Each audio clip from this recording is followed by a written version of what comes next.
Olá, retomaremos nosso estudo agora. Vamos conhecer um pouco mais o Código de Processo Civil. Ao final, teremos algumas atividades para auxiliar na fixação do conteúdo estudado. Antes de prosseguir, inscreva-se no canal. Sua participação é muito importante para que possamos produzir cada vez mais vídeos. Agora vamos continuar. Parte especial. Livro 1º. Do processo de conhecimento e do cumprimento de sentença. Título 1º. Do procedimento comum. Capítulo 1º. Disposições gerais. Artigo 318. Aplica-se a todas as causas o procedimento comum, salvo disposição em contrário deste Código ou de lei. Parágrafo único. O procedimento comum aplica-se subsidiariamente aos demais procedimentos especiais e ao processo de execução. Capítulo 2º. Da petição inicial. Seção 1ª. Dos requisitos da petição inicial. Artigo 319. A petição inicial indicará: inciso 1º. O juízo a que é dirigida. Inciso 2º. Os nomes, os prenomes, o estado civil, a existência de união estável, a profissão, o número de inscrição no cadastro de pessoas físicas ou no cadastro nacional da pessoa jurídica, o endereço eletrônico, o domicílio e a residência do autor e do réu. Inciso 3º. O fato e os fundamentos jurídicos do pedido. Inciso 4º. O pedido com as suas especificações. Inciso 5º. O valor da causa. Inciso 6º. As provas com que o autor pretende demonstrar a verdade dos fatos alegados. Inciso 7º. A opção do autor pela realização ou não de audiência de conciliação ou de mediação. Parágrafo 1º. Caso não disponha das informações previstas no inciso 2º, poderá o autor, na petição inicial, requerer ao juiz diligências necessárias à sua obtenção. Parágrafo 2º.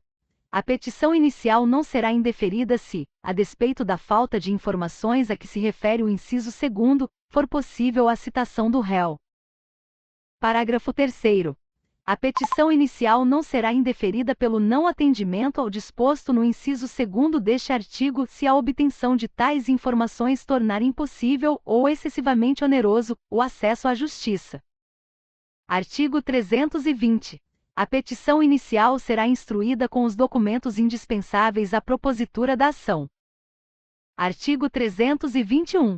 O juiz, ao verificar que a petição inicial não preenche os requisitos dos artigos 319 e 320 ou que apresenta defeitos e irregularidades capazes de dificultar o julgamento de mérito, determinará que o autor, no prazo de 15 dias, a emende ou a complete, indicando com precisão o que deve ser corrigido ou completado.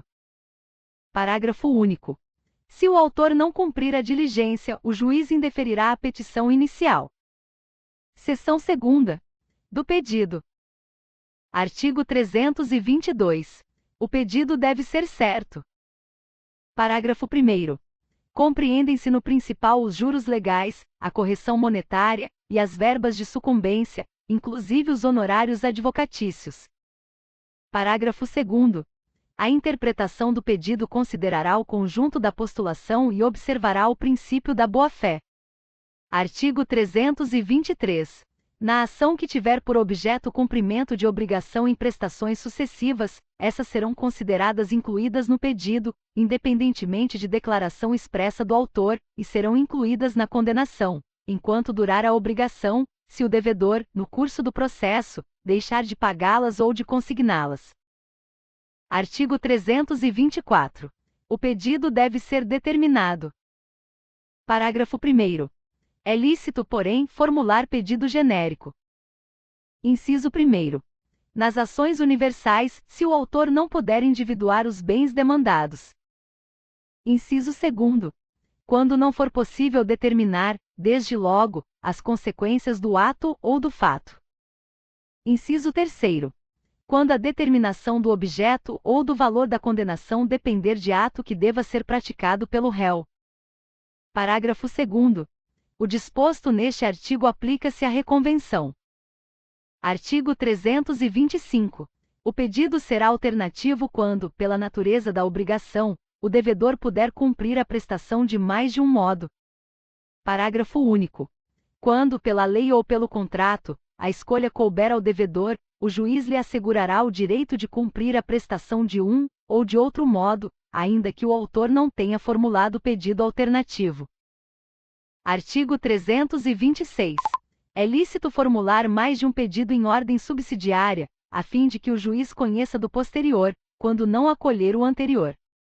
Parágrafo único. É lícito formular mais de um pedido, alternativamente, para que o juiz acolha um deles.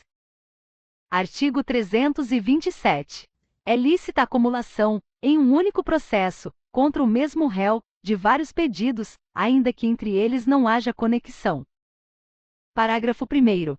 São requisitos de admissibilidade da acumulação que: inciso 1º. Os pedidos sejam compatíveis entre si. Inciso 2º.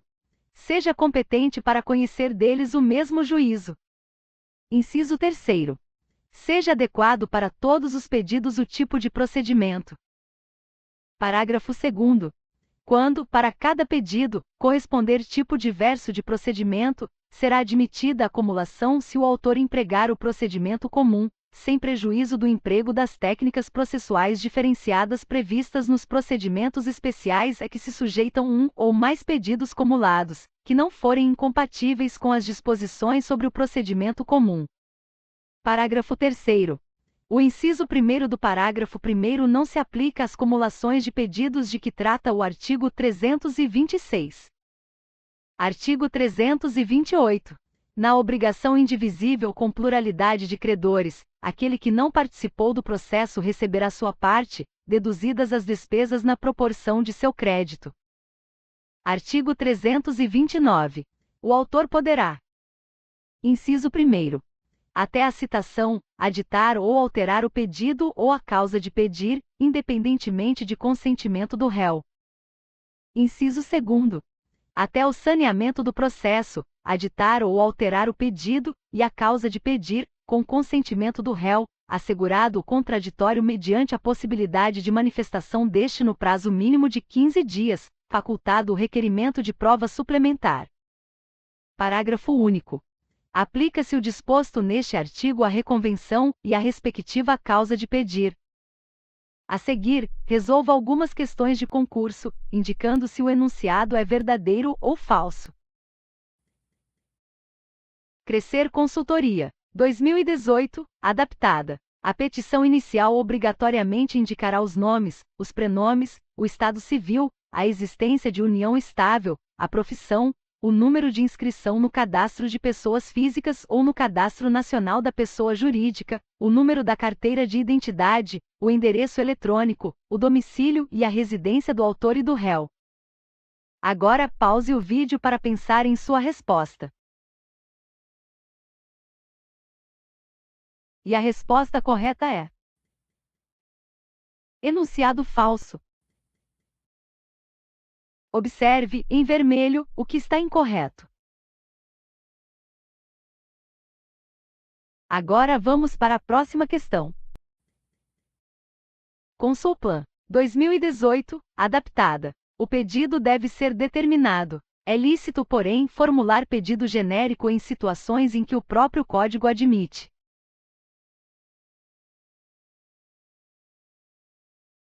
E a resposta correta é: enunciado verdadeiro. Para concluir, vamos para a última questão.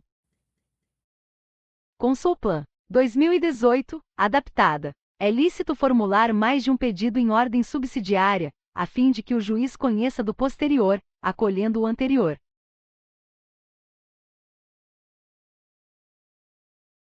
E a resposta correta é: enunciado falso. Veja o trecho incorreto. Muito bem, você estudou o conteúdo teórico e fez as atividades de fixação.